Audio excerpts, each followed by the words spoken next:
दोस्तों नमस्कार, मैं हूं स्तुति पेटवाल और आज हम चर्चा करेंगे नई शिक्षा नीति 2024-25 के बारे में। और इस विषय पर हमें जानकारी साझा करने के लिए हमारे साथ जुड़े हैं श्री वीरेंद्र पेटवाल, जो कि सीनियर लेक्चरर इंग्लिश श्री गुरु रामराय इंटर कॉलेज मथुरावाला से सेवानिवृत्त हैं। आपका आकाशवाणी स्टूडियोज में स्वागत है। बहुत बहुत धन्यवाद। तो सर, इसी क्रम में मेरा आपसे पहला सवाल ये है कि नई शिक्षा नीति और पूर्व में बनी जो शिक्षा नीति है, उसके बीच में अगर आप हमारे श्रोताओं को एक कंपैरेटिव एनालिसिस साझा कर सकते हैं। किसी भी देश के नौनिहालों के भविष्य को तय करने के लिए शिक्षा नीति का निर्धारण होता है और इसी क्रम में पहली शिक्षा नीति 1968 में तत्कालीन प्रधानमंत्री श्रीमती इंदिरा गांधी जी के कार्यकाल में बनी थी। उस समय उस आयोग के अध्यक्ष थे दौलत सिंह कोठारी। उन्होंने उसमें अनेक सिफारिशें की थी, जिसमें 14 साल तक की आयु के बच्चों के लिए शिक्षा जो है वो उसका मूलभूत अधिकार उसको घोषित किया गया। और उसके बाद 1986 में तत्कालीन प्रधानमंत्री राजीव गांधी जी के कार्यकाल में नई शिक्षा नीति का सूत्रपात हुआ और जिसमें कंप्यूटर और प्रौद्योगिकी को भी शामिल किया गया। इसके बाद नरेंद्र मोदी जी के कार्यकाल में, एनडीए सरकार के कार्यकाल में लगभग 34 साल बाद तीसरी शिक्षा नीति, राष्ट्रीय शिक्षा नीति 2020 बनाई। संशोधन भी किए गए, कुछ नई उसमें इस तरह के प्रावधान किए गए जिससे हमारी 21वीं सदी के अनुरूप जो है जो चुनौतियां हैं उनको देखते हुए उसको तैयार किया गया। इसके बाद मेरा जो दूसरा प्रश्न है वो आपसे ये होगा कि ये जो सेकंड स्टेज है, यानी कक्षा 3 से लेके 5 तक, तो इसमें जो शिक्षा का मीडियम है वो लोकल लैंग्वेजेस रहेगा। तो उसके होने से जो स्टूडेंट्स हैं उनका क्या फायदा होगा? मैं आपको इस सवाल के संदर्भ में उत्तर देने से पहले मैं एक बात ही बता देना चाहता हूँ कि पहले जो शिक्षा का पैटर्न था वो 10+2 था। हाँ। जिसे कोठारी आयोग ने वो तैयार किया था। उसके बाद वर्तमान जरूरतों को देखते हुए इसमें जो बदलाव किए गए उसमें इसको 5+3+3+4 यानी कि जो शिक्षा का पैटर्न है वो 15 साल चलेगा। और उसमें उसका जो बेसिक मोटो था वो था बढ़ेगी एक्टिविटी घटेगा बोझ और स्कूल के डर से मुक्ति। क्योंकि बच्चे जो है सबसे पहले उनके मन में ये भय नहीं होना चाहिए स्कूल जाने से और उनको ऐसा लगना चाहिए कि हम स्कूल नहीं जा रहे, हम खेल रहे हैं। और इसमें बच्चे 3 साल तो खेल और गतिविधियों से ही सीखेंगे कुछ और फिर पहली और दूसरी क्लास में उनको को पास करेंगे। इसके बाद जो दूसरी स्टेज है प्रिपरेटरी क्लास के लिए तैयार किया जाए उनको क्लास 3rd 4th और 5th। और इसके बाद जो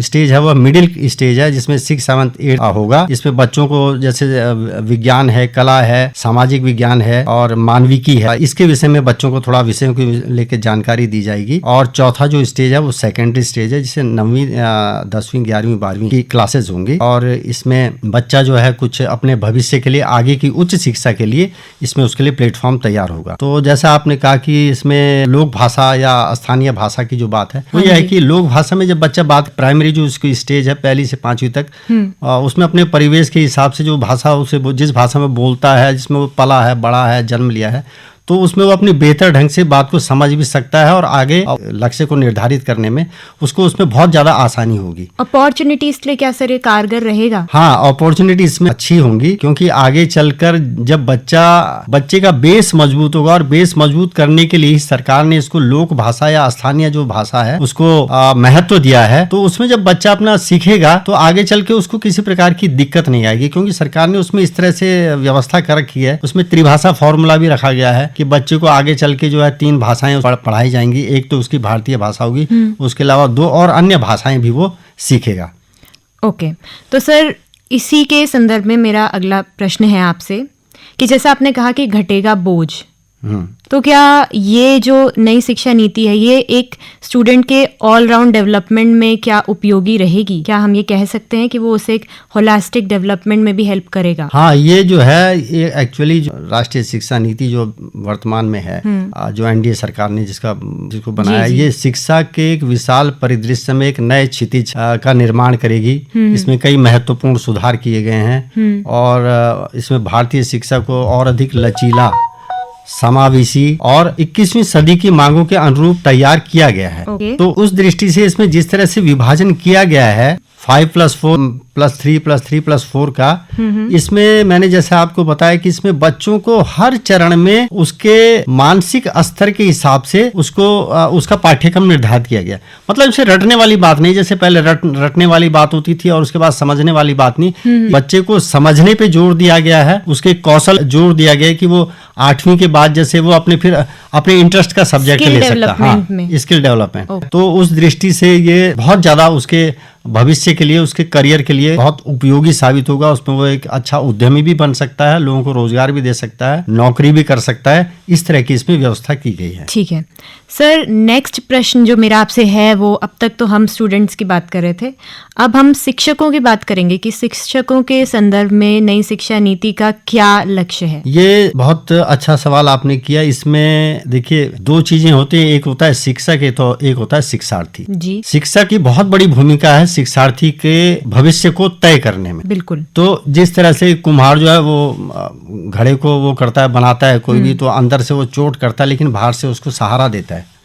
तो उसी तरह से ये जो है, जो नई शिक्षा नीति है, इसका शिक्षक की इसमें बहुत बड़ी भूमिका है। और इसके लिए, क्योंकि आने वाला जो समय है हमारा, आप देख भी रहे हैं, आने वाला के जो चल रहा है ये पूरा प्रौद्योगिकी से लैस है। हम कोई भी काम करते हैं वहाँ टेक्निक की जरूरत पड़ती है। हम लेन देन कर रहे हैं तो आप देख रहे हैं आजकल सब ऑनलाइन हो रहा है, पेटीएम हो रहा है और फोन पे हो रहा है। तो मतलब इसमें ये चीजें हैं कि इसमें शिक्षक को भी तकनीकी रूप से बहुत ज़्यादा एडवांस होना पड़ेगा। और उसके लिए सरकार ने इस तरह के पाठ्यक्रम बना दिए हैं, इस तरह के प्रशिक्षण लगातार चलते रहते हैं, सतत चलते रहते हैं कंटिन्यू, कि शिक्षक को, क्योंकि बच्चों को उसने पढ़ाना है तो उन तकनीकों का उसे ज्ञान होना जरूरी है। तो उसके लिए जो भी तैयार किए गए उनको मतलब 80% शिक्षकों को इसमें इस तकनीक से लैस करने का 2025 तक सरकार का उद्देश्य है, और उसमें किसी हद तक हम सफल भी हुए। ठीक है सर, जैसे एनईपी में उच्च शिक्षाओं में युवा के लिए क्या शैक्षिक व्यवस्था की गई है, जो हायर एजुकेशन होती है?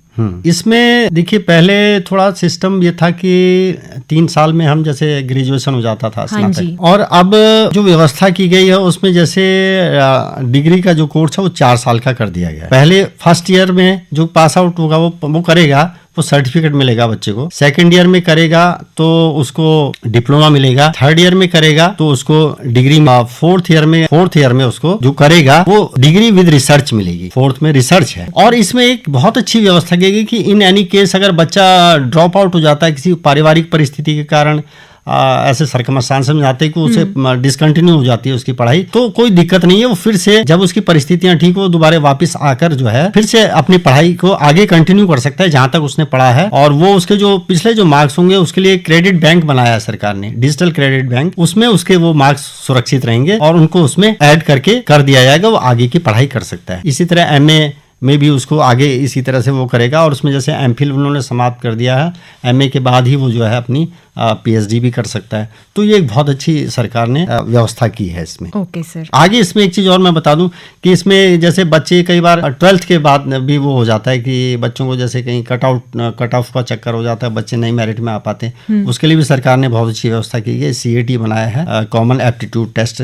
रखा है, जिसमें बच्चा शामिल हो सकता है और उसके बाद उसमें जो उसकी परफॉर्मेंस होगी वो और उसके 12th के मार्क्स ऐड करके भी वो अपने लिए मेरिट में जगह बना सकता है। दोनों को ऐड ऑन करके फिर उसकी वो उस मेरिट में वो आ सकता है। Okay sir. तो सर आपने हमें बहुत सटीक जानकारी दी हमारे श्रोताओं को नई शिक्षा नीति के संदर्भ में, और आकाशवाणी स्टूडियोज में आपका बहुत बहुत स्वागत है और बहुत बहुत धन्यवाद। बहुत बहुत धन्यवाद जो आपने भी मुझे इस कार्य के लिए यहाँ पर बुलाया। धन्यवाद सर।